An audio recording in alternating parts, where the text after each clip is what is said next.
मशहूर यूट्यूबर और लाखों के चाहने वाले यूट्यूबर एल्विश यादव की मुश्किलें लगातार बढ़ती जा रही हैं।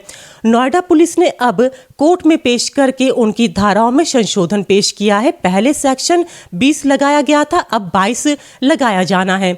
आखिर ये सेक्शन 20 और 22 एनडीपीएस एक्ट के तहत क्या सेक्शन होता है, इसमें क्या सज़ा होती है, यही जानने के लिए आज हम आ गए हैं।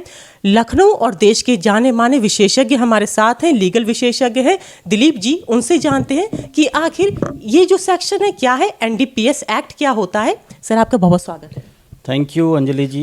एनडीपीएस एक्ट जो होता है वो नारकोटिक्स, ड्रग्स और जो साइकोट्रॉपिक सब्सटेंसेस होते हैं उनको कंट्रोल करने के लिए बनाया गया है। ड्रग्स का इस्तेमाल मेडिसिनल पर्पस यानी कि दवाइयों में भी किया जाता है, तो अगर उनका यूज़ लाइसेंस के साथ और जो प्रेस्क्राइब्ड लिमिट है उसके अंतर्गत किया जा रहा है तो वो यूज़ वैलिड माना जाता है, अदरवाइज़ उसको इलीगल माना जाता है। एल्विश यादव के केस में उसका इलीगल यूज़ हो रहा था।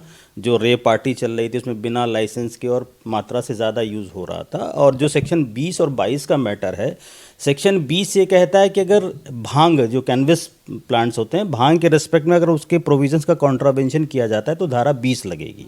लेकिन एल्विश यादव के केस में भांग का मैटर नहीं था, उनका जो साइकोट्रॉपिक सब्सटेंसेस होते हैं वो ड्रग्स होती हैं जो केमिकल बेस होती हैं और उसमें एक केमिकल या एक से ज़्यादा केमिकल मिला के भी वो ड्रग्स बनाई जाती हैं। तो एक्चुअली में एल्विश यादव के केस में धारा 22 ही लगनी चाहिए थी, 20 गलती से मुझे लगता है पुलिस ने लगा दी होगी।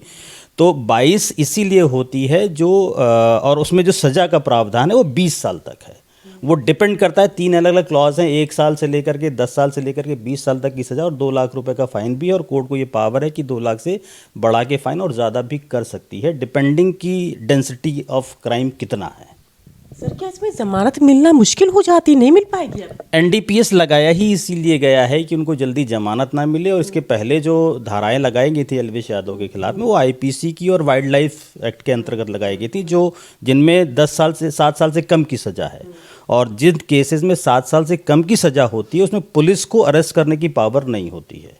बट जहाँ 7 साल से सज़ा एक्सटेंड कर जाती है वहाँ पर पुलिस डायरेक्ट किसी भी अभियुक्त को, किसी भी व्यक्ति को अरेस्ट कर सकती है। तो एनडीपीएस की जो धाराएं लगाई गई हैं वो इसीलिए कि उसमें 10 साल से लेकर के 20 साल तक की सज़ा है, इसीलिए पुलिस ने उनको अरेस्ट किया और 14 दिन की जुडिशियल रिमांड पर भेजा है।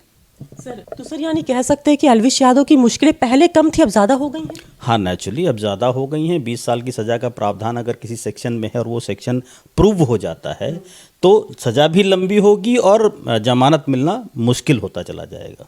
सर एक बार जुर्माने को फिर से क्लियर कर दीजिएगा, अब इन्हें कितना जुर्माना देना पड़ सकता है?